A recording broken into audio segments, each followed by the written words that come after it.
Welcome to Forged in Silence podcast, where I am going to butcher the introduction, where we talk about issues men face, but rarely talk about.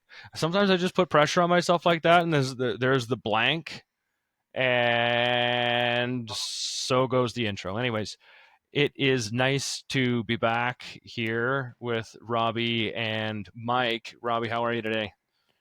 I am okay. I'm okay. Okay. It's So been a rough day.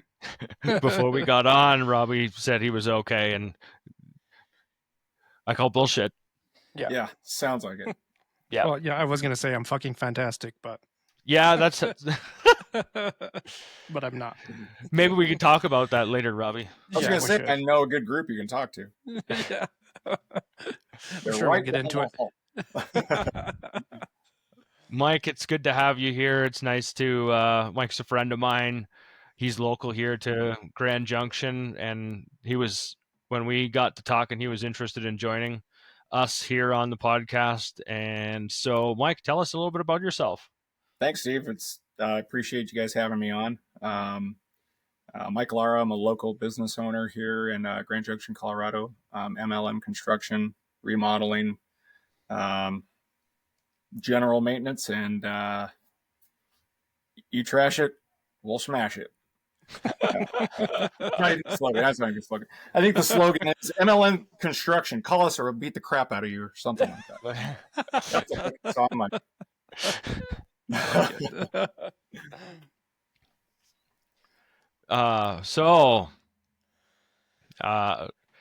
You and I got to talking when we started, when I told you what I was up to and what Robbie and I were up to with this podcast. You lit up like a Christmas tree. You had passion. This was a topic, just men's mental health in general was a topic that hit you in the heart. And I could tell that as soon as we started talking and you latched onto it. You have actually kind of been running with it a little bit since we've had that conversation, which is super cool. And talking to other men. Yep. So tell us what's on your heart. Start from where you started before we hit record, because that was good. Oh boy. I think we've talked like 3 times since then, and I'm like, Steve, stop. We're wasting good content. Yeah, truth. There Truth. goes back, So we are. We were. Right. Now I'm hoping to recoup it, but you never know. It's coming. It's coming. Okay, excellent. So it's something that I've been holding on to for a long time too. Single father, young, 18 years old. Just my way through life as a young parent. But as growing up as a child, it's the things that you're taught. It's and like I was saying earlier, my parents, my dad from Texas, parents from Mexico, migrant family. Get up, work in the fields. I remember my dad telling me, man, my mom taught me how to cuss. And my grandma, she was born without her left hand. Or I can't remember if it's left or right. But she used to crack you with this bullwhip because she couldn't catch you, and she'd hit the kids with it, and it's like was tough love. We hit you because we love you. It's you won't do it again, and I hope so, but I don't know how else to express to you. I'm not going to tell you my feelings. I'm just going to, just punish you. And my uncles and my cousins, it was usually somebody was smacking somebody around, or, hey, you little mother, you know what? And it's like, why don't you ever come see me? And that's, instead of just saying, hey, I love you, man, I miss you, where have you been? Right. That's been something that's just been kind of like a part of our family. And my mom's side has been different. It's a lot of hugging and a lot of I love you, and it's a lot of this and that, and it's you tend to stay on one side of that more because you start connecting emotionally, because you're like, that's cool.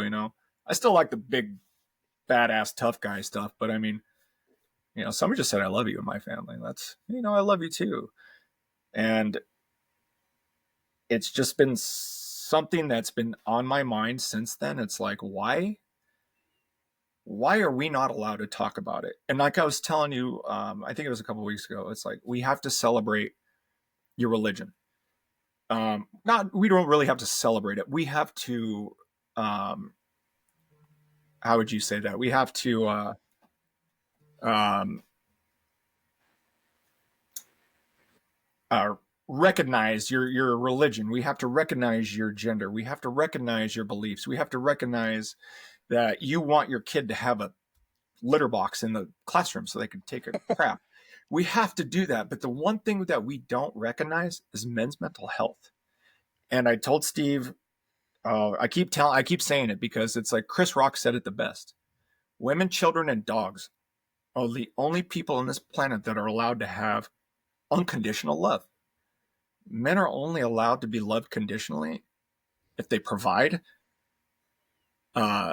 should have security, if that hunter-gatherer skill is there.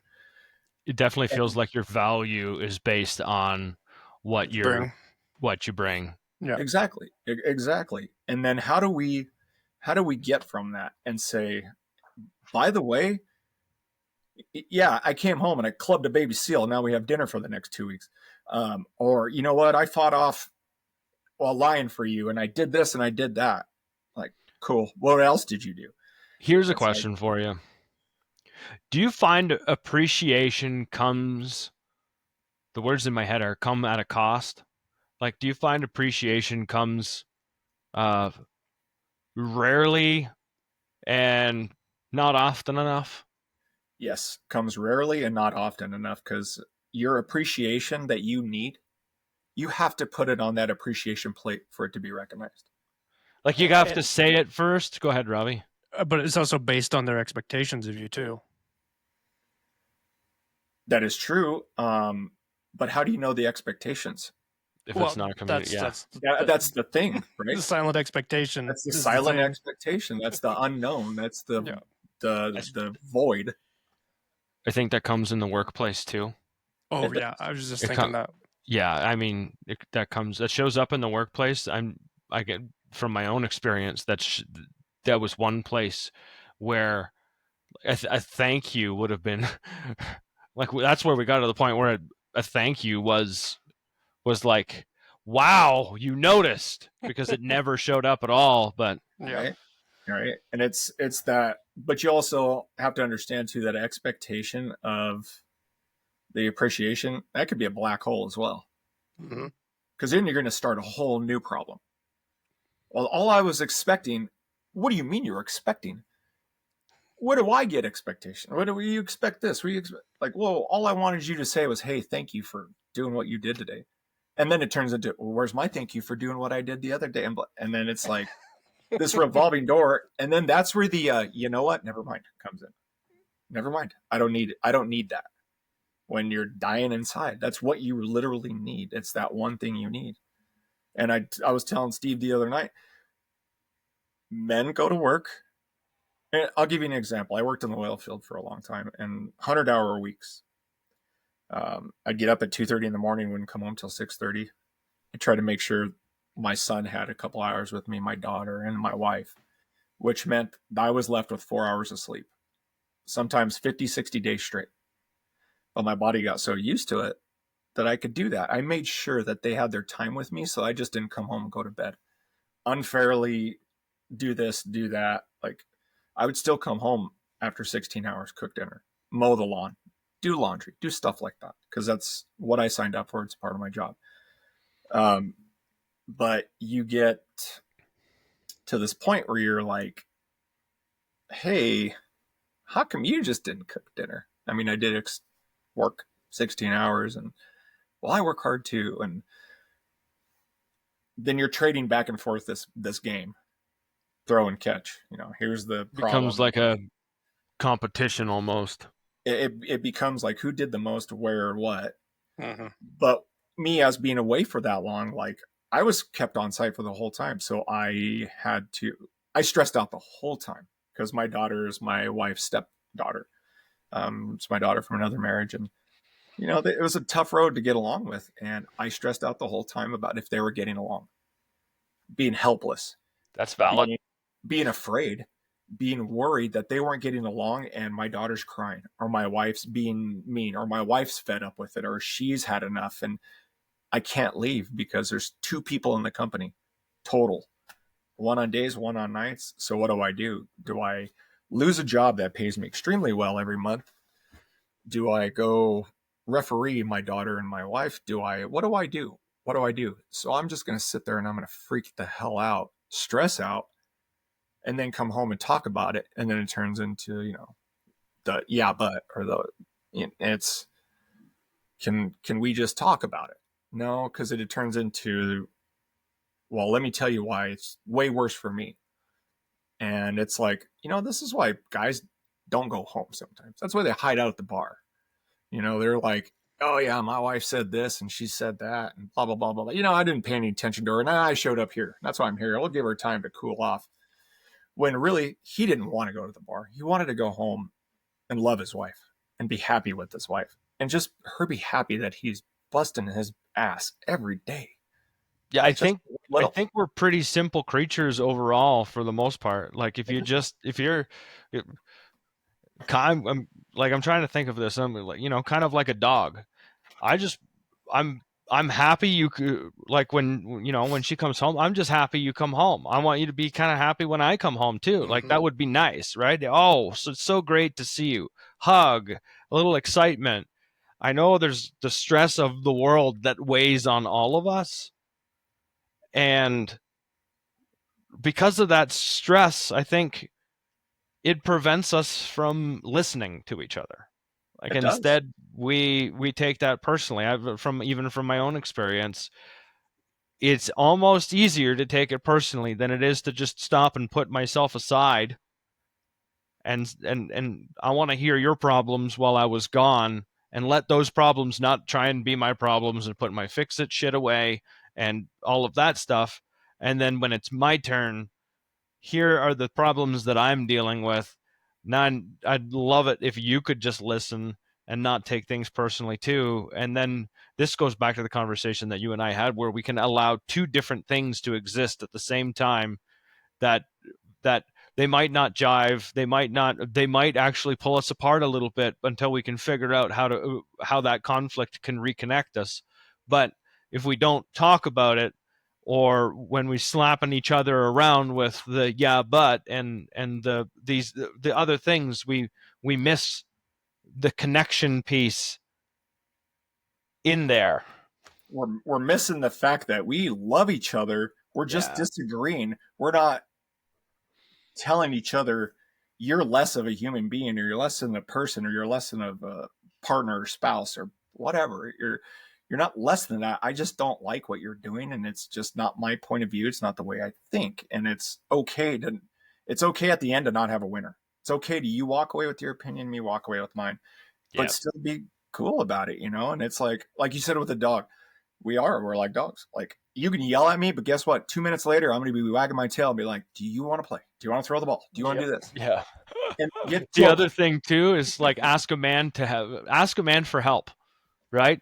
How can I do that? Yeah. Yep. And as a woman, if you're a woman watching this right now, there's pretty good odds. I say 90% of a chance. If you say, can you help me with this? There's a good chance that any man would jump. Oh yeah. Any man worth a grain of salt will just jump. How can I help? Yep.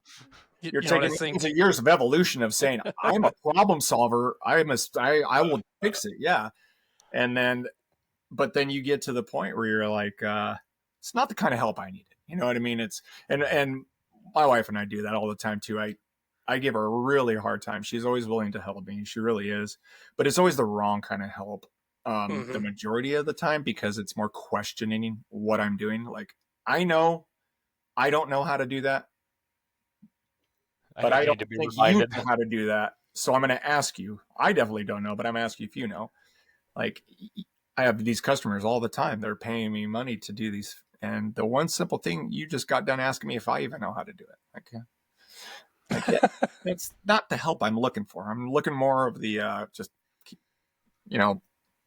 hand me stuff. That's the help I need. Like, let's just get through this. But, it's I don't know. it's that weird revolving door where it's like, do you need help? Yes, I do. Okay, what can I help you with? And she's like, can you believe this, this, and this, and this? I'm like, oh my God, I can't believe that. Like, why would they do that? She's like, what do you mean? Why can't you? Oh, so that's not how I should have responded. No, because this is this is this. I'm like, yeah, that's it exactly like that. She's like, whoa, timeout. Why would you even think that? I'm like, what's the answer?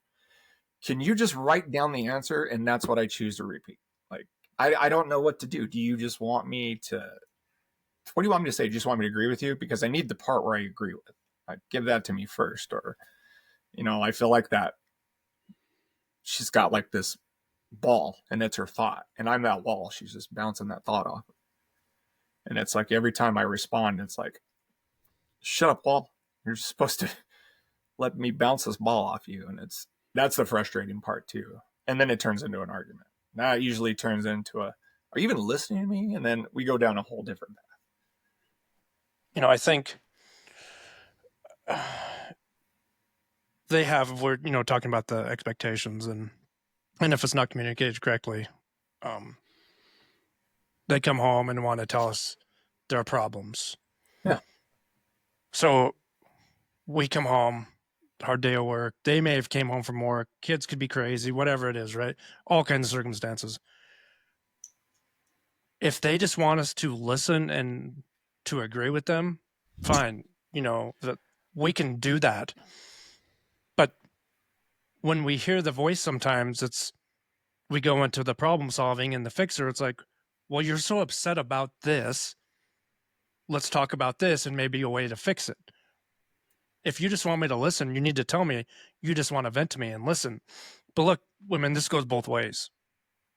There is times where a man just wants to come home and vent. And Mike, you're talking about men going to the bar. Yeah. Why do a lot of men go to the bar after work? Is to vent about work. Yeah. Mm-hmm. Unfortunately, they start drinking and other things happen and go along with it. Yeah. But that's their way to do them. Yeah. It's their, I have shitty coping skills. Yeah. Or That's the coping. That's what it is. It's a coping skill. Or the coping skills I've learned from my family, or what I've gotten from you, spouse or girlfriend or whatever. This is the only way I know to do this. Yes. It's the way I've found comfort in that discomfort.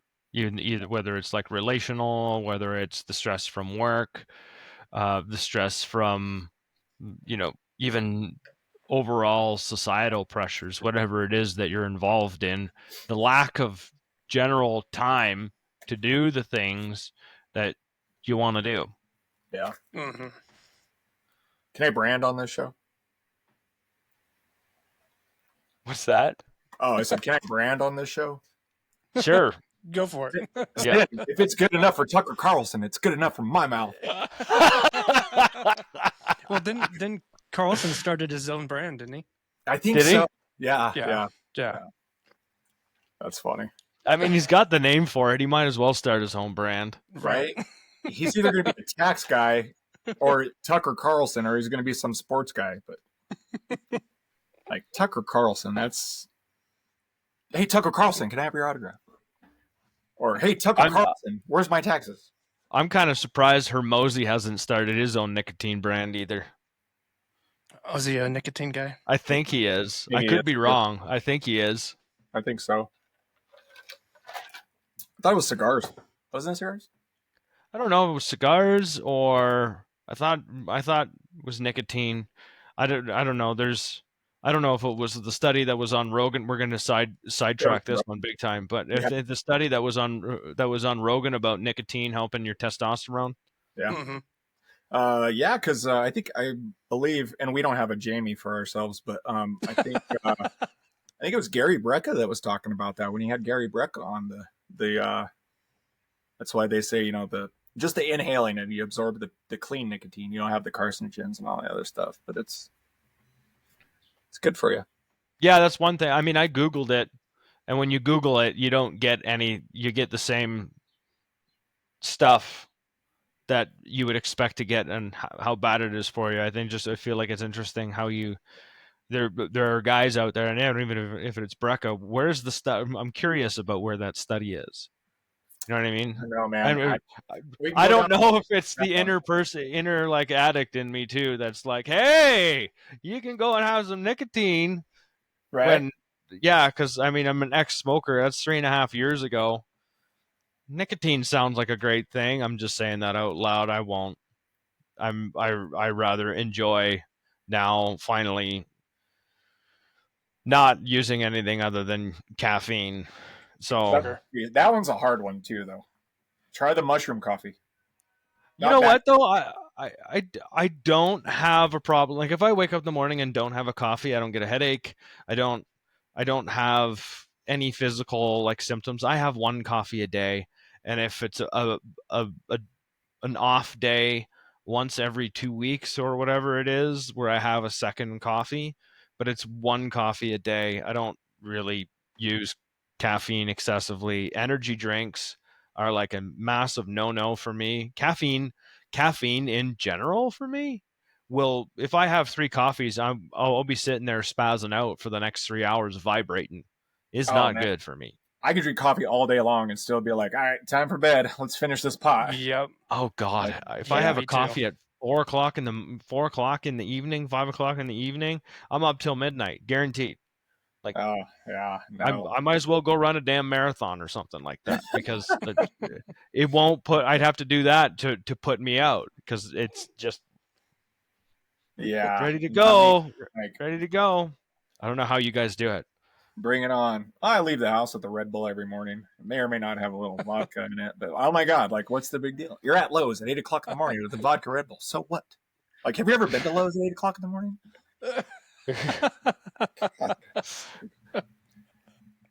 Home Depot's worse because you're like this.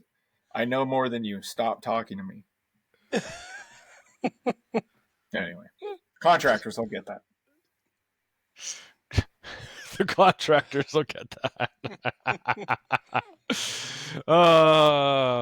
Oh, but Life what in we the were valley. talking about, we were talking about like the early beginnings, like where it starts, as like a father and stuff, like the stress of of that kind of weight on your shoulders is, I got divorced early. I was married at 21. I think I was divorced at 23. Um, you Why'd you go get into married court, so young?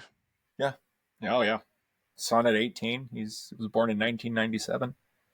Um, you're talking everything that could have gone wrong went wrong, and you're now sitting in a courtroom across from a girl that you were with for a while and whose family could afford an attorney and you couldn't. And you know I had the best attorney available myself, that full for attorney. um and I had a good job in Denver, and like back in the late 90s, early 2000s, making 1650 an hour. That was like 38,000 a year. Like, that was pretty good for being 21, 22, 23 years old. um I didn't I couldn't make that back in Greeley where I'm from, and but you're still held to the expectations of having the ability of making that money. So the courts don't take it easy on you like that. So here you are, one of our great ex-presidents that I won't name. I think it was the guy who used to play the saxophone. Um, made the made the law that if you don't pay child support, they take your driver's license, Fishing license. everything. You Yeah. know how embarrassing that is to go to Walmart to get a fishing license, and they say you can't have it because you don't have your child support paid. Like, and that'll bring me to another topic too. So, like, celebrating the joy of the fact that your fishing license was approved and it went through. Like, you know how victorious that feels to be like, got you. It's a fishing license, but it's like one of those small wins that make you feel better. But Mm-hmm. it's like you're sitting there in the courtroom and you're across from this girl who's, the mother of your kids, and the judge, female judge, is like, you have the ability to make that money, so I'm holding you accountable for this X amount of dollars every month. You're going to be a couple $100 shy, but guess what? We'll just keep stacking it in the back till you're ready to pay it. And when you don't, we're going to garnish extra your income taxes. Everything that you could think of, and take the ability for you to have any kind of possible fun away from you. So now how do I get to work if you don't have a driver's license? And she says, you could take a bus or ride a bike. She didn't care. No care. And I said, well, she can sit there with her nails done and a Coach bag on the desk or the counter, or whatever, there in court. And the judge said, what, is she not entitled to have anything nice? I was like, not with my child support. It doesn't say her support, it says child support. But that's where we're at. And then that comes the term of the deadbeat dad. Like, why are we deadbeat? Because we're in a boat rowing backwards. Like we're in a ship that's sinking. We're bailing water just to stay halfway under. Like, it's, how do you keep up? And that's the thing. Like, how do these guys cope with that? Well, we all know how. Steve, you know how. I know how. I think there's a boatload of men out there that live paycheck to paycheck, and they don't mind paying the child support because they understand that it's meant for their kids. I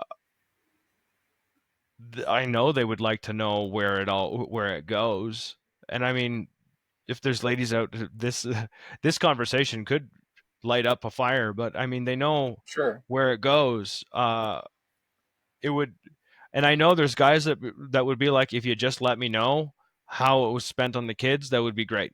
Sure. I just want to Right? know, went to their Show store, me the receipts. clothes, there's something, and Some sort of accountability for it. Yeah. And my wife has always been good about that. Like, we don't touch, because I receive child support because I have full custody of my daughter. Mhm. That was due to a tragedy to my son that I had lost when he was 2 years old, but that's a whole different story. But it's like, it goes into its own account, and it's for my daughter. We don't really use it for anything but for stuff that comes out of our pocket for her. It's what it's for, right? And my wife's never used it to pay a bill or to take us on vacation or anything like that, because it's what it is. It's child, it's, and there are tons of women out there like that. And I'm not saying that they're all like that. I'm saying that it's the ones that I've dealt with at an early stage. That's what's created.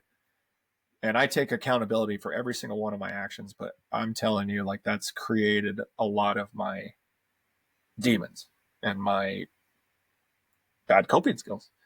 And it puts you to the point where you're like, when is it okay that I just put my hands up and just let myself fall off this cliff? Because it's like you're holding this rope and the threads are just coming loose one at a time. And then pretty soon, like, do you just let that last one snap, or do you just let go?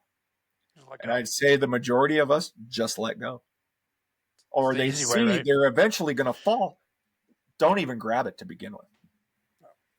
And I mean, there's male suicide rates 4 times higher than female suicide rate. And I know there's a lot of factors that go into that, but that's one of the reasons. Financial ruin is one of those reasons. I would have to believe. I'd have to look it up, the top 5 reasons or something like that. But while you guys talk, I will use the Google machine. I remember when my parents got divorced and my dad got with his new wife. I remember her telling me that I need to come see my dad because he pays my child support every month. That was the end of our relationship. Yeah. The resentment after that with that lady could not be repaired.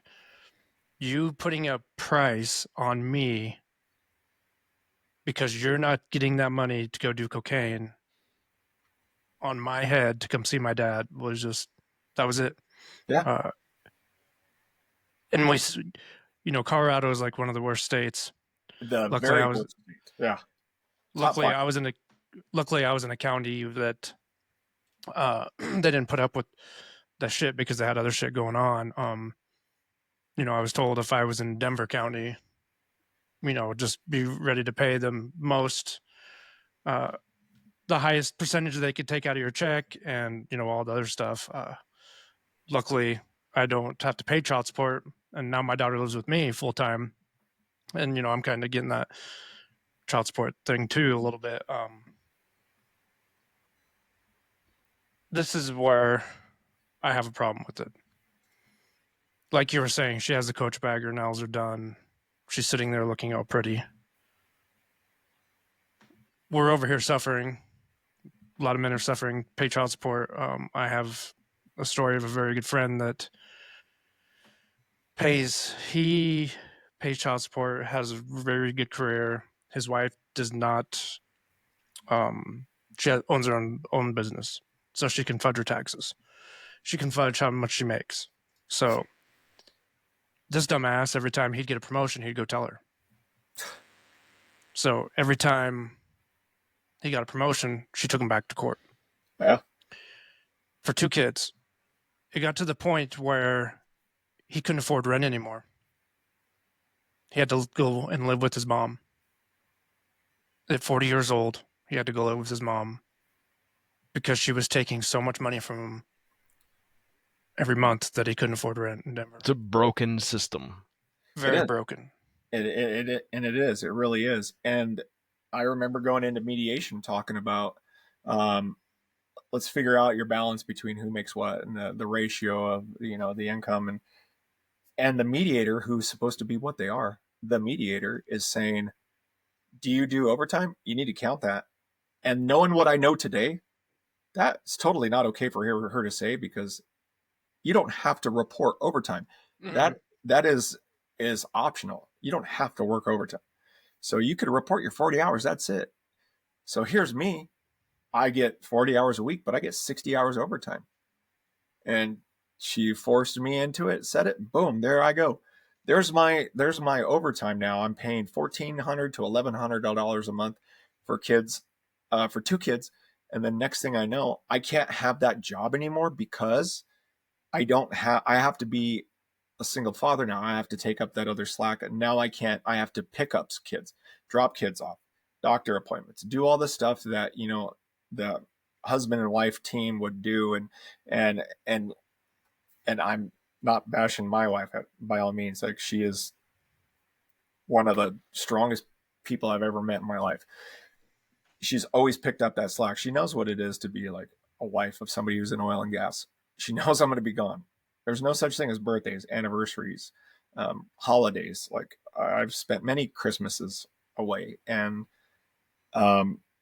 you don't get that once you become that single parent. And then you don't have the ability to make that because no one's going to hire you to work at this job where you're available.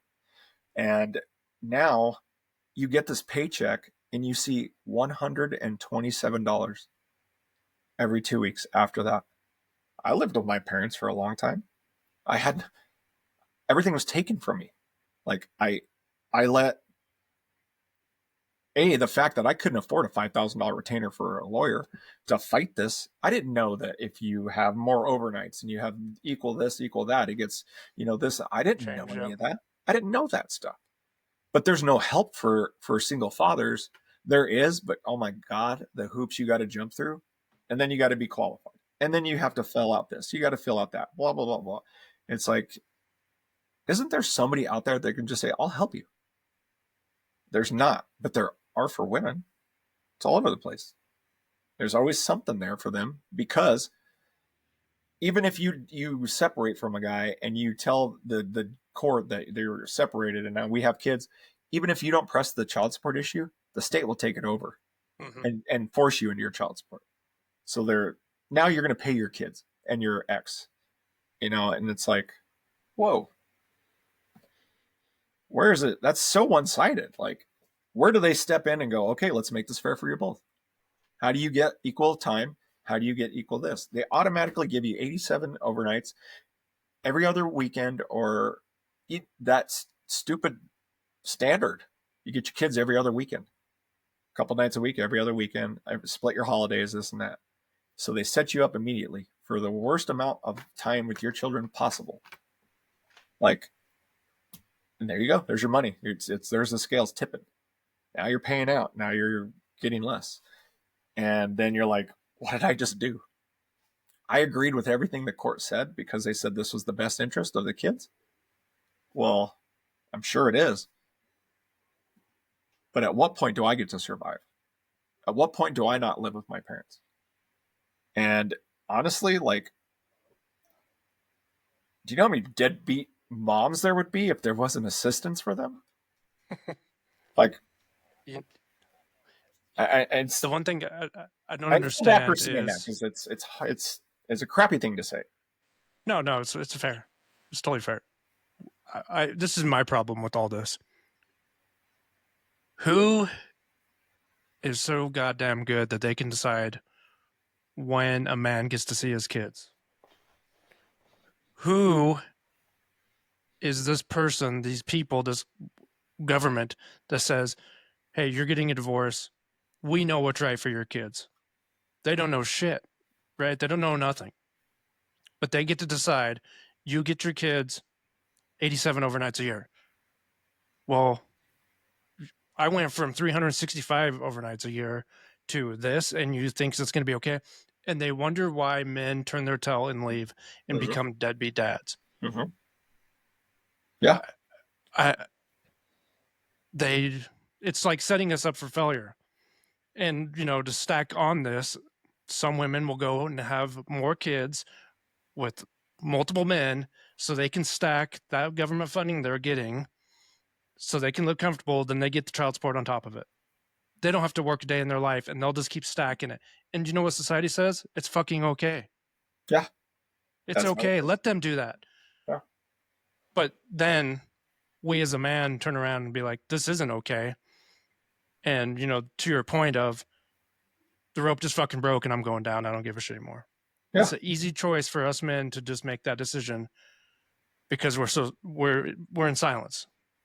Our words you get worn out, right? You get worn out. I think you get both sides of this, and I'm gonna say women need to hold other women more accountable, and just like men need to hold other men more accountable.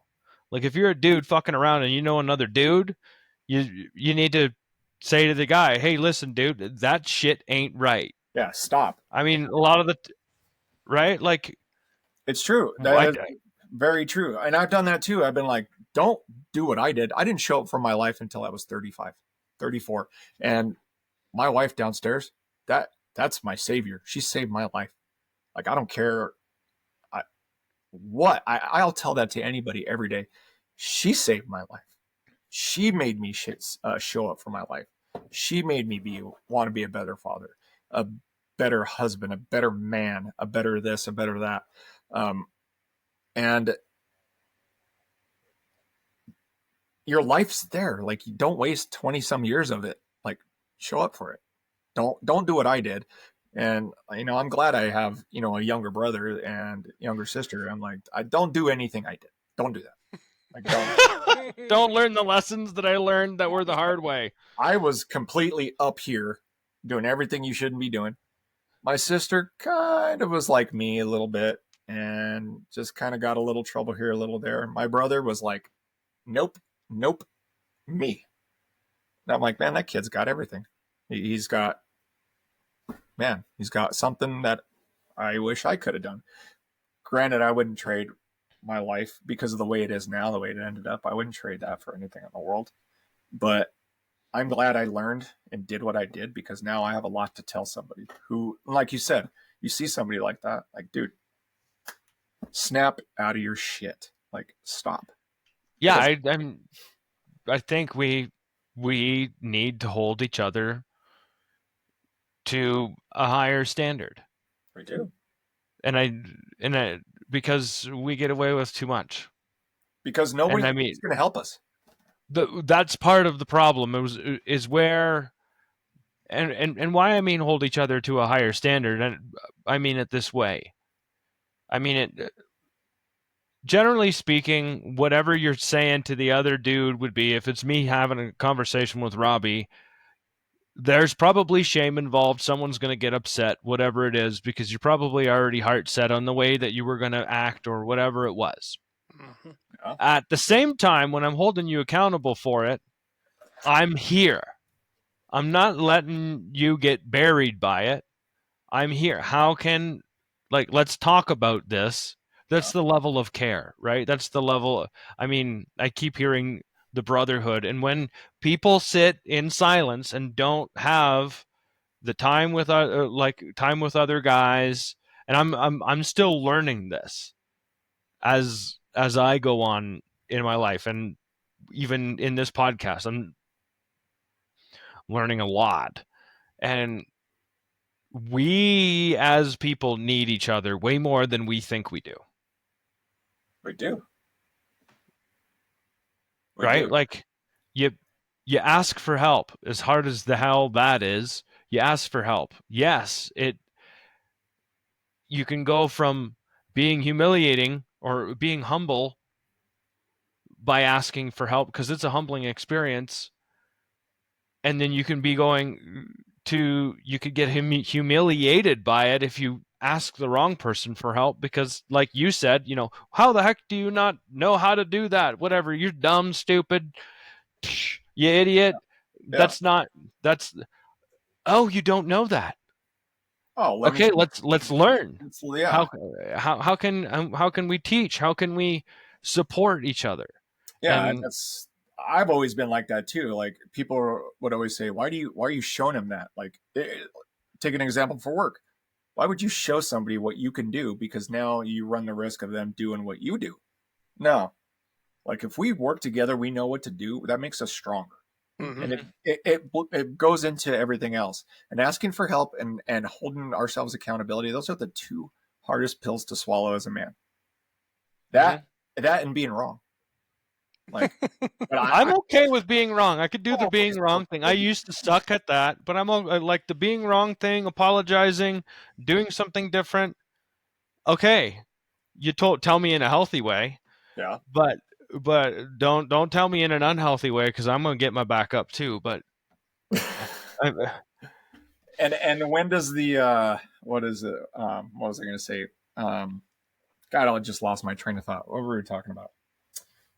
The sorry thing. Like I say, I am sorry all the time. Yeah. Because I don't want to fight.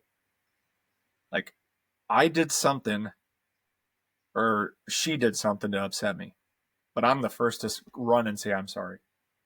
I'm the first person that when we get into a fight and we run and we just get pissed off and stomp out, I'm the first one coming back looking for her and saying I'm sorry. Sorry for what you did, but I'm going to say I'm sorry because I felt like that's what you did. Whether I'm right or wrong, I want to be the one to always say I'm sorry. I don't have a problem saying that. Okay, I was wrong. Or maybe this wasn't the right time to bring it up. Maybe I just brought it up in a really crappy way. I could have used different words. I could have done this. I could have done that. But it's like, how many other men are like, I'm not telling her I'm sorry. What the hell with that? Like, I'm right. I think at some point in time you get over it. If you apologize, if you're the apologizer over and over and over again, I think eventually you come to a point where you're like, there's no way I'm always wrong. Mm-hmm. Well, you turn into a doormat because then you're just like, Yeah. now I'm there Yeah. instead of just being the wrong person. Now I'm there for you to just wipe the shit off your shoes on. Yeah.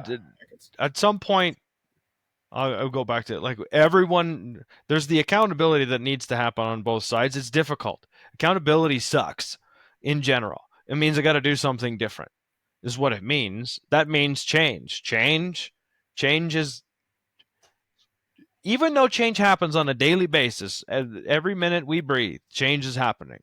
Right? We're going around the sun. It's the next day. It's another minute. Change is happening all of the time. It's like the one thing we have a hard time freaking dealing with. Yeah. And nobody can take it out on ourselves more than ourselves. Like it's like you think you're mad at me? Like, oh, watch what I can do to myself. Like, yeah. Yeah, way worse. Like, I wish some people could just get a glimpse into, not everyone. Mike, you sound like me. I can be super hard on myself. Like I'm my worst. I know Steve is too. Like the worst person. Like I will beat myself up more than anyone could ever beat me up, and I will sit in it for a long time. But it's just like, can you just just get a glimpse of what I do to myself. Yeah. I'm not saying that makes it better, but that's just how I feel sometimes. It's like, But you would think, like, if you just understood what I'm doing to myself because I'm so upset with something, and it's not even with you, it could just be with myself. If you see what that does to me on the inside, maybe you would get just a tiny little glimpse of how I went to bed that night, how I woke up. Like, you wake up destroyed. You build yourself back up at work because guess what? You go to work, and I had a really good job too in oil and gas, and I had it for a long time. And the owners of this company trusted me with, I mean, we made it. Money, money, money. Every 4 hours, we were making $60,000, pumping these chemicals into these wells, controlling bacteria, making sure that everybody had heat in America. And they put me in there and said, hey, you're the last 1%, especially in COVID. You're the last 1% in Colorado, 1% of all oil and gas workers that have a job. You're essential. You're this, you're that. Now you're in charge of this. Go. Here I am. Decisions. Because each one of these wells costs $1.5 million to frack, minimum. And now they're trusting you with this. But then you get home and it's like, can you do this? Because if not, I'll find somebody else. Well, you haven't even told me what it is. Like, what can oh yeah. Do you know how hard that hurts? Like, there's nothing more. Like, if you take away man's ego and his manhood, period, like, we have nothing. Like, if I don't feel like I can provide for you, protect for you, or be a man for you, like, I get it. Women today, those are things that we as men value a lot. It's all we have. It is basically, that's our base. That's our foundation. Yeah. That's our foundation that we, Yep. Like, I wake up and I'm like, you want to see somebody work hard? I'm going to show you. Like, Steve, like I'm up and I'm at it. Like, I had to shut a lot of stuff down to do this, which I was more than happy to do. Which we also appreciate. And I'm starting to see that more. That, like, that's what my wife and my kids need. They need me to do that for them too as well. And I'm stuck in this. I'm trying to build this business, and I'm trying to prove to you that I can just kill this and be the best remodeler. They're the best business owner, the best. This isn't for me. I'm going to hand this over to my son one day and say, I built this for you. This isn't for me. I don't care that I don't make a bunch of money. I don't care if I lose money doing this, because I'm building a reputation, something to hand over for you. This isn't for me. I'm already 46 years old. I know I look like I'm 20 years old, but I'm doing this for him. I'm doing this, and I'm also proving to myself. But what I think a lot of women don't understand is the need to prove to yourself. Because I have expectations. You think you have expectations of me? You have nothing compared to what I feel like I have.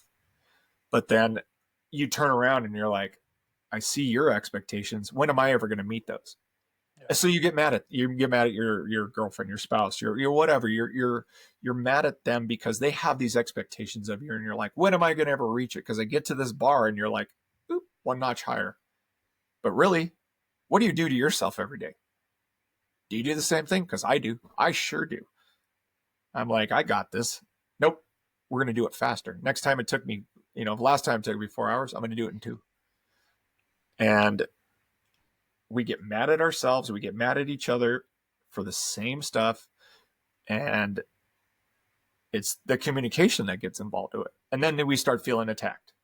Like you said, the manhood and the ego and the need for this and that and blah, blah, blah, blah. But, like, I got a question for you. Yeah. You said something a little bit earlier, or not too long ago, that was, you made time for this, and then you had this thought about, maybe I need to do the same thing for them. Yeah. Now, is that a conversation that you would take out of this conversation that we're having here and bring back to your wife and kid and say, is this something that you guys would like from me? Oh, no. This conversation happened already. Oh, it did. Oh yeah. Okay. Oh yeah. And I never really understood that until it was like, you're right. I leave at 7 o'clock in the morning. I might see one of you. I come home at 8 or 9 o'clock at night sometimes because there's always an emergency. There's always like, I came home at 11 o'clock the other night when I went to Palisade because of that water heater blowout. And then I need my time to decompress. And my wife hates it because I come up and sit in the office. Sometimes I'll watch TV, but other times I just sit in silence. Stop. Love it. I love that. And Stop. You just stop. it's my decompression. I don't want my phone to ring.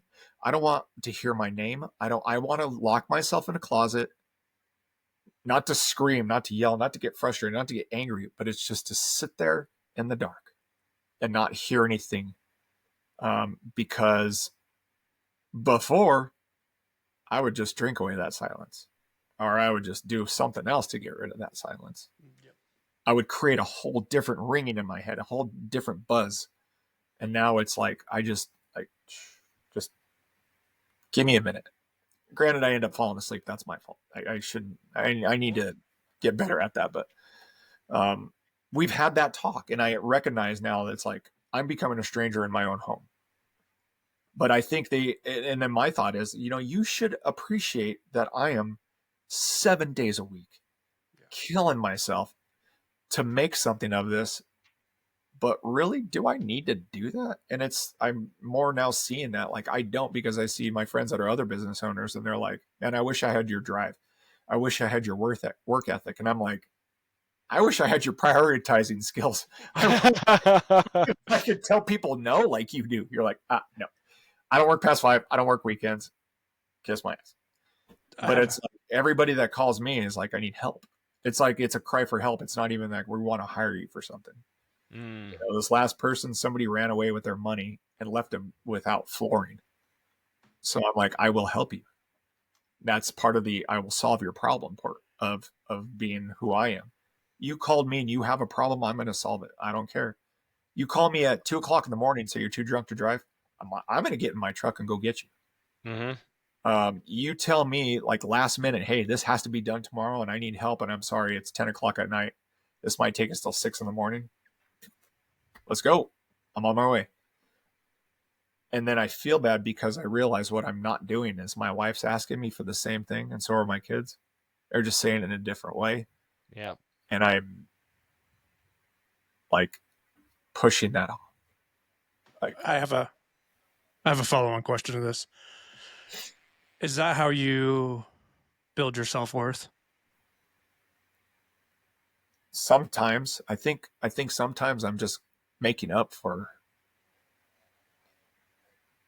I think sometimes I'm just making up for a lot of the stupid stuff I did earlier in my life. I think I'm just overcompensating sometimes for the kids that I don't get to see. And I think I'm taking it out on myself too at the same time. So I think there's a lot going on in there, and I just don't know how to say it because I don't have somebody to talk to. I mean, I do. I have my wife to talk to. I do, granted. But I need somebody to understand that knows what I'm doing, or what I'm feeling, or somebody that can say I've done that too. And that's what I was talking about, like my other friend, Steve, my other foreign friend, Steve. That's all I know is foreign Steve. But no, it's like all of a sudden one day he was like, I'm going through a divorce. I'm having these problems. I don't have anybody to talk to. And I'm like, what are you talking about?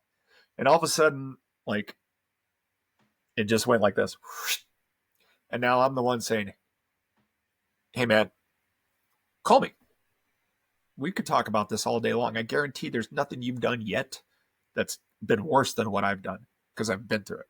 I've done this for the past 26 years. I've been going through it. You just started. Trust me. You're not even to the point where it gets bad. And I'm sorry to say that, but it's going to get worse. You guys are just now separating. It's going to get worse. Mm-hmm. And if you have somebody to talk to about that, who's not going to be like, you're going to be okay. It's going to be fine. Things are going to work itself out. The hell, you're going to get your ass handed to you. I don't know how many times. I'm talking knock you in the dirt. You're going to get knocked in that dirt so many times. You're just going to want to stay there. And it's about how you kind of boss up and just keep going. But it's the giving up part that's easy. It's easier just to lay there. And it's like, I remember last time when I did that. I remember the last time when I got to this point where sometimes I feel like I am, and I just gave up. So I'm probably overcompensating for that, where I just don't lay down. So I just keep going, because downtime's bad for me. It's really bad for me. Because then I'm like, what can we do? Let's see that button that says don't push, self-destruct. The big red button. Yeah, What does that button do? Your finger gets closer and closer to it. Yeah. You start flicking it. Yeah. You're throwing stuff at it to see if you can hit it, and it's like, so it's, and to your question, it's like, there's so many answers to that. I don't think I could even just give you a straight answer. Like, I can say yes and no, but they all lead back to the same thing. Like, Yeah, of course. It's, well, this is just what I'm getting from it. If you had to sit in it and just, kind of just rewrite the story, this next chapter, whatever it is, it'd be really uncomfortable, and there'd be a whole lot of emotions and feelings involved. And you're trying to create this legacy for your kids, to leave something to show that you're a fucking man. To show, hey, this is what I did. This is where I came from. I'm leaving you with this. It took a lot of hard work. You may not know what I went through. You don't need to know, but hey, this is the gift I can leave you. Mm-hmm. And you're basing and this is just me talking, like, you're basing a lot of that off this, what you're trying to leave and who you're trying to be. And yeah, I've just got done reading my dad's chapter of that, because my dad worked for the Union Pacific Railroad for 30 some years. He was a stranger in my home when I was growing up. Twice a month he'd come home. I didn't know that guy, but he was the guy that came home and said, clean your room, mow the lawn, take the trash out, do all this stuff. And I'm like, I don't know who that guy is and who he thinks he is. Like, I don't see you, and you come home and now you're my dad. You want to tell me what to do? Like, why don't we do stuff together? Mm-hmm. And the discipline, the hardness, the everything that he like instilled into me and like basically strangled into my body, which I fought off for years and years and years. It clicked. And gosh, I still call my dad and my mom too, and I apologize to them for every single thing I'd done. I resented my dad for my whole damn life. Me and him have a great relationship now. The past 12 years, however long, this is the most we've ever said I love you. We didn't talk for a couple years. And it's because I hit that point where I was like, I know now why you did what you did. I know now why you were gone. I know now why you were away from home stressing out, worried about your wife and your kid at home. You were worried about bills and money, and all you knew how to do was go away and work hard and send it home. Mm-hmm. And I think now what I'm doing is I'm trying to be my dad, because it snapped into my head, and now I'm like, holy shit. The love he had for me that I never realized is there. Now, man, I got to top that. But what I'm missing is the fact that now I have the ability of making my own jobs, making my own schedule. And I'm missing the part where I wanted from my dad, is I'm missing out with my wife and kids. Mm-hmm. And I am. And you're realizing it, and you're actually thinking and talking about doing something different. Yeah. And it's been hard, and and it's harder too because we don't have family like that. We're closer to our friends than we are our family. Like Mercedes' family is here, but it's kind of hard to get them to just sit with my son because Vincent's 7 and my daughter Leah, she's 16, but she's working now and stuff, and she'll watch him. But we don't get to be husband and wife. We're constantly mom and dad and business owner. And excuse me, hold on a second. And we're business owner, and we're this and that. Get my food off here. We're in those roles where we don't get to do that. We don't get anybody to give us that kind of time out. So we kind of lose ourselves a lot with this whole, her real estate stuff, her, our investing, our flipping, our remodeling, and then, me picking up contracts with just other people and stuff. And then now it's like, we got to take that break and be those people again, because all it's doing is now all we're fighting about is just the normal stuff. It's like, you don't come home, I don't get to see you. And I try to talk to her about it and stuff. And she understands, but I don't think she understands, like not a man-to-man kind of understand. Yeah. And that's the hard part. That's the hard part where it's like the yeah, but thing. And it's, Well, I don't know. That's another tough one too. You get in this weird cycle of how do you get somebody to understand? Like, can't you, like, I like that song from Alice in Chains, that Wood. Can't you see it once my way? Like, can't you just? Yep. And that's honestly why one of the things I kind of harp on all the time is I think we need to sit down and actually listen to each other. That is how, in the end, we feel understood. And I'm not just saying like man to woman. I'm saying woman to man too. Yeah. To try and, you don't have to understand me. But if you can at least give me the time of day and just listen, maybe we'll get a little bit closer. Yeah. Maybe it doesn't have to be immediate. It doesn't have to be now. It doesn't have to solve my problem. It doesn't have to anything. It just, there's a way we can connect by just listening. Yeah. And I'm just as guilty of it. And I think it's important for both sides to just freaking talk without taking shit personally. It's like one of the biggest lessons I've ever learned is talk without taking shit personally. It's hard. How do you hold back the need to offer your opinion? How do you do that? You because your opinion doesn't fucking matter. Is what in those times when it's time to just sit and listen, my opinion of whatever it is somebody's saying to me doesn't fucking matter. I am not that important in that moment. Yeah. I'm not at all. The other person is what is important in that moment, regardless of how I feel, regardless of what I think, regardless if it stings a little bit. If that space can be created and exist, then that's where progress is found. Because every time I get to put myself away for a little bit and give that space to someone else, and Robbie and I have done this with each other, for crying out loud, like, step away, shut the fuck up. And I'm like, I've learned this the really, really hard way. Because fuck me, do I ever want to interject, and I want to try and fix, and I want to put my opinion in, I want to defend myself. This is what I mean by not taking shit personally. Because when I take shit personally, the first thing I want to do is defend my position, because goddamn, I did this for a reason. It doesn't matter. It doesn't. Right? Like, you get something thrown at you, and then you feel like you're being backed into a corner, and you're like, whoa, whoa, whoa, whoa, whoa.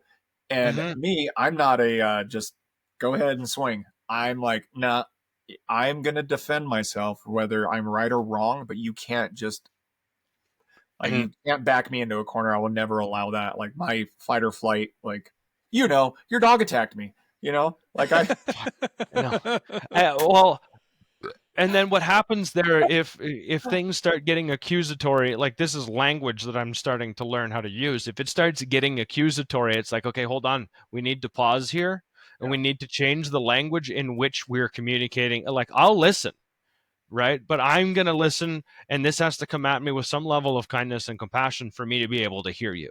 Yeah. And if that doesn't happen, then we're going to have to try this conversation a different time because it's getting heated. I have a hard time stepping up and saying that, but all of that is possible. It's hard to learn. It's hard to get there, and because being put when you get backed into a corner, just like anything else, you're going to come out swinging, whether it's emotionally, whether it's with your words, whether it's sometimes like get up and move, and then that anger builds.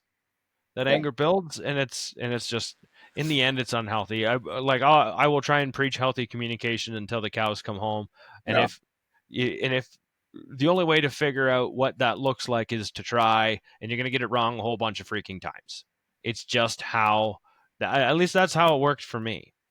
Anyways, we're getting past the 1 hour mark. I got a lot to say. Oh yeah, no, it's great. It was awesome to have you here, and it was awesome just thank you. to hear what you had to say. I love how we kind of finished it or started it off with gripes, and that's fine because there's a lot of gripes. It ended really in a soft, authentic, meaningful way, and I really appreciate that, because I think there's a softness to men, and I'm not saying we got to be soft all the time. I'm just saying that there's a softness to men that every once in a while, when it does show up, a man knows when it's authentic when he sees it. And you can clearly see the level of care that you have for your family, for your son, and for what you want to try and achieve in life. And the balance there is something that you'll probably spend the next fucking decade learning, just like we are. But thank you, Mike. I appreciate you coming on, and I appreciate the conversations that we've had. And if you do need someone to talk to, you're welcome to shoot me a message. And if you do need a hand, you're welcome to shoot me a message. Yeah. And that kind of goes along with what I was telling you too, Steve. Like, I want to get that message out there. I want to help you as best as I can. I do have some sound bites from some people. I want to get this out there. Before I tie this one out completely, do you want to tell us about this video idea that you've come up with, that you're still working on right now, about men's mental health? Because I think it's cool. We'll definitely be sharing this on our page, but awesome. Share this idea. Awesome. So my goal is, I want police officers. I want firemen, EMTs, sheriffs. I want doctors. I want blue collar, white collar. I want everybody who's a husband, a brother, a son, a nephew, a best friend, a neighbor. I want you to know that you can talk to people like this. You can talk to us about that. You can show those emotions. Like, I'll tell you, I have more people now saying, love you, bye. I will say it to the guys at Lowe's. I say it to one of my best friends. He's my damn best friend now. I've only known him for a couple of months. We don't get off the phone until we say, love you, bye. Candid Fowler, Vigilant Construction, hell of a roofer. Love that dude. He is a good guy. And why not? Why can't we be like that? Everybody laughs and thinks it's funny. Like, I will tell him whatever I need to tell him to help. And I want all these people from these walks of life, I want to catch a little bit of a video with you. So if you can find me, if I can find you, I'll stop you. I just need you to say my name, your name. An example, Mike Lara, MLM Construction, remodeling. And I got you. It's all I want you to say. That to know that you can talk to any one of those people. You can go to them and say, hey, I got you. We'll talk. I'm here for you. And I want to see how far we can take that. Because like I said earlier, we have to recognize political views. We have to recognize gender equality. We have to recognize all this stuff with all these people. But who's recognizing men's mental health? That is a huge thing. We send these boys overseas to war and just bring them back and say, deal with it. Those are the number one people we need to help too. And then there's others. But not saying they're greater or lesser. there's just many of them out there with different scenarios. And I think that they all know there's a lot of people out there that have got their back. Hey, maybe things can change. So I love the idea of that video and the I got you. So you're gonna put that together. We're gonna end up being on there too. We'll get together and get a soundbite from you guys. Get a soundbite from me, and we'll get the podcast put on there because we got you too, and we're gonna add the hashtag that I've been using for a while, and that's called Reframe the Shame. It's hashtag Reframe the Shame. And by that I mean it's reframe the shame of men's mental health and needing to talk about stuff and being there for each other and I love you and stuff, simple stuff like that.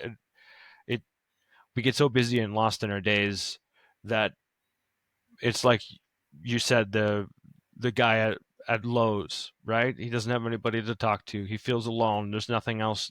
Who do I do stuff with? And the list goes on. Life can get pretty isolating when you get stuck in those things. And like I finish every episode off, I think it's important to know that there are guys out there, like you said, Mike, that are willing to listen, that are willing to talk, that are willing to try, that are willing to show up. And that's the message that we're trying to get across. So if you're a guy listening right now and you feel like you need to reach out, there's 3 dudes here that are more than happy to listen. So thank you, Mike, Robbie, another awesome podcast. Same. Thank you guys for having me on. Appreciate it. We'll be seeing you guys. Got you.